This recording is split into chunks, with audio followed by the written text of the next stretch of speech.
Hi all, welcome back to our channel healthy spice. ఇవాళ మన ఛానల్లో నేను వచ్చేసా మీ ముందుకి దొండకాయ అలాగే ఉల్లి కారం రెసిపీతో అండి. ఈ రెసిపీని ఇక్కడ నేను చెప్పే మెథడ్లో ఒక్కసారి ట్రై చేసి చూడండి. అస్సలు దొండకాయ అంటే ఇష్టం లేని వాళ్ళు కూడా లొట్టలేసుకుంటూ తింటారు. అంత టేస్ట్గా ఉంటుంది ఈ రెసిపీ. దీన్ని వేడివేడి రైస్లోకి కానీ లేదా చపాతీలోకి కానీ చాలా టేస్ట్గా ఉంటుందండి. మరి ఈ టేస్టీ అయిన దొండకాయ ఉల్లికారం రెసిపీని ఎలా చేయాలో చూసేసే ముందు స్మాల్ రిక్వెస్ట్ ఏంటంటే నా వీడియోకి ఒక లైక్ ఇచ్చి నా ఛానల్ని సబ్స్క్రైబ్ చేసుకోండి. దీనికోసం చెప్పని ముందుగా ఇక్కడ నేను చూపించే విధంగా ఒక పావు కేజీ వరకు లేతగా ఉండే దొండకాయల్ని తీసుకోండి. మరి ముదురు దొండకాయలు అయితే ఈ రెసిపీకి అంత బాగుండదు. ఇప్పుడు ఈ దొండకాయల్ని బాగా వాష్ చేసేసుకుని వీటికి వెనకాల అలాగే ముందు ఉన్న ముచ్చుకుల్ని కట్ చేసుకోవాలి. ఆ తర్వాత ఇక్కడ నేను చూపిస్తున్న విధంగా ఈ దొండకాయల్ని 4 చీలికలుగా కట్ చేసుకోవాలన్నమాట. అలానే మరి చివరి వరకు కట్ చేయకుండా చివరి కొంచెం వదిలేసుకుని ఈ దొండకాయ అనేది మనం గుత్తి వంకాయ కట్ చేసుకుంటాం చూసారా, అదే విధంగా ఈ దొండకాయను కూడా ఇలా కట్ చేసి పెట్టుకోవాలి. చూసారా, ఇలాగే అన్ని దొండకాయల్ని కూడా ఇదే విధంగా కట్ చేసుకుని పక్కన పెట్టేసుకోండి.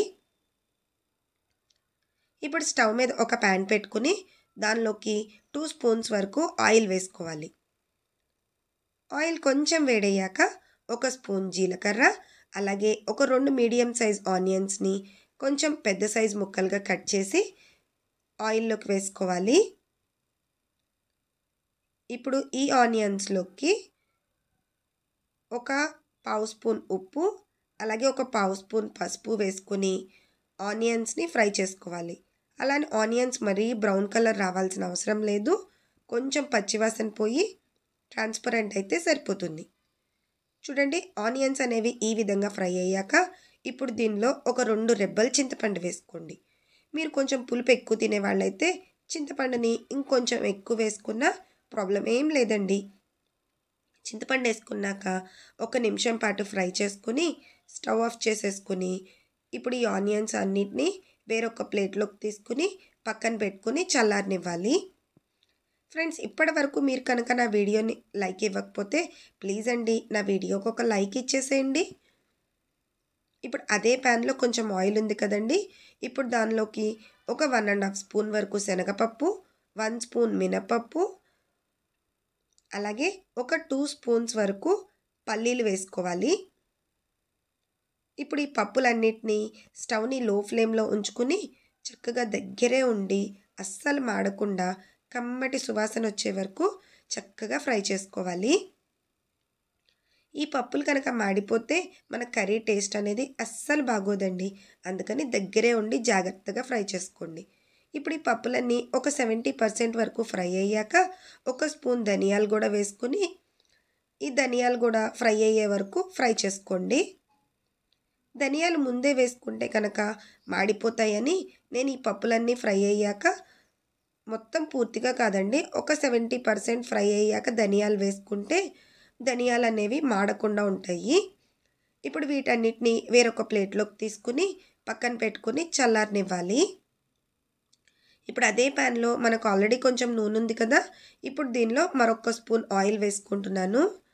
ఆయిల్ కొంచెం వేడయ్యాక ముందుగా కట్ చేసి పెట్టుకున్న దొండకాయ ముక్కలు వేసుకుని దానిలోకి ఒక పావు స్పూన్ పసుపు, 1 స్పూన్ ఉప్పు అలాగే ఒక పావు స్పూన్ వరకు కారం వేసుకోవాలి.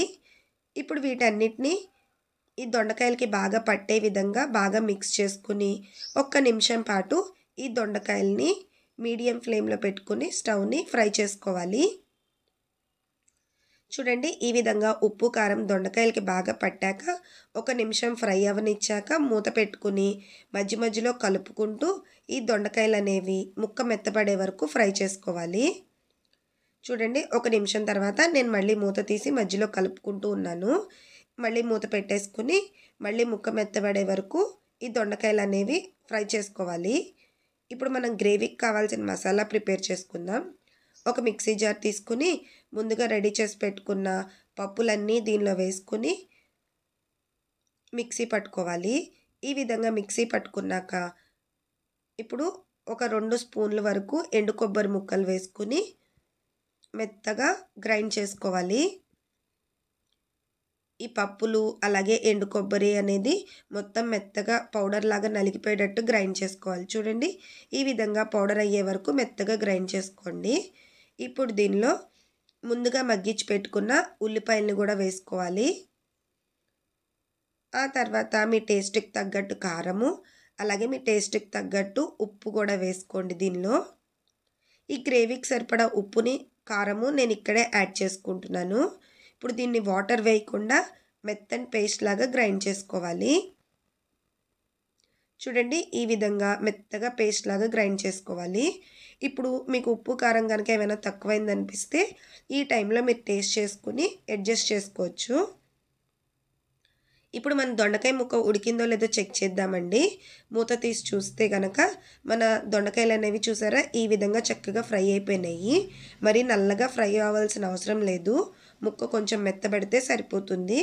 ఇలా గరిటతో నొక్కితే కనుక ముక్క మీకు మెత్తపడినట్టు అనిపిస్తే చాలు. ఇప్పుడు ఈ దొండకాయ ముక్కల్లోకి ముందుగా మనం మిక్సీ వేసి పెట్టుకున్న పేస్ట్ని ఈ దొండకాయ ముక్కల్లోకి వేసేసుకోవాలి. ఇలా వేసుకున్నాక మిక్సీ జార్లోకి ఒక హాఫ్ గ్లాస్ వాటర్ పోసుకుని ఒకసారి మిక్సీ జార్ అంతా కలిపేసుకుని ఆ వాటర్ని కూడా దీనిలో పోసుకుని ఇప్పుడు ఈ పేస్ట్ ఈ దొండకాయ ముక్కలకి బాగా పట్టేలాగా ఈ వాటర్లో కలిసేటట్టు మిక్స్ చేసేసుకోండి. చూడండి, ఈ విధంగా మొత్తం బాగా మిక్స్ అయిపోవాలన్నమాట. ఇలా మిక్స్ అయ్యాక స్టవ్ని లో ఫ్లేమ్లో ఉంచుకుని ఈ గ్రేవీ అనేది ఆయిల్ పైకి తేలి చిక్కబడే వరకు మూత పెట్టుకుని ఉడికించుకోండి. ఇలా ఉడికించుకోవటం మూలంగా ఈ గ్రేవీలో ఆనియను అలాగే మనం వేసిన మసాలా ఫ్లేవర్స్ అన్నీ దొండకాయకి పట్టి టేస్ట్ అనేది చాలా బాగుంటుందండి. ఒక 2-3 నిమిషాల తర్వాత ఆయిల్ పైకి తేలి చూసారా గ్రేవీ అనేది చిక్కబడుతుంది. ఈ విధంగా వచ్చే వరకు కుక్ చేసుకుని పైనుంచి కొత్తిమీరతో సర్వ్ చేసుకుంటే ఎంతో టేస్టీ అయిన దొండకాయ అలాగే ఉల్లికారం రెసిపీ అయితే రెడీ అయిపోతుంది. దీన్ని మీరు రైస్ రోటీ దేనిలోకి సర్వ్ చేసుకున్నా చాలా టేస్ట్గా ఉంటుందన్నమాట. మరి ఈ రెసిపీని ఒక్కసారి ట్రై చేసి ఎలా వచ్చిందో నాకు కామెంట్ సెక్షన్లో కామెంట్ చేసేయండి. అలాగే నా వీడియో నచ్చినట్టయితే లైక్ చేసి మీ ఫ్రెండ్స్ అండ్ ఫ్యామిలీ మెంబర్స్కి షేర్ చేసి నా ఛానల్కి సబ్స్క్రైబ్ చేసుకోండి.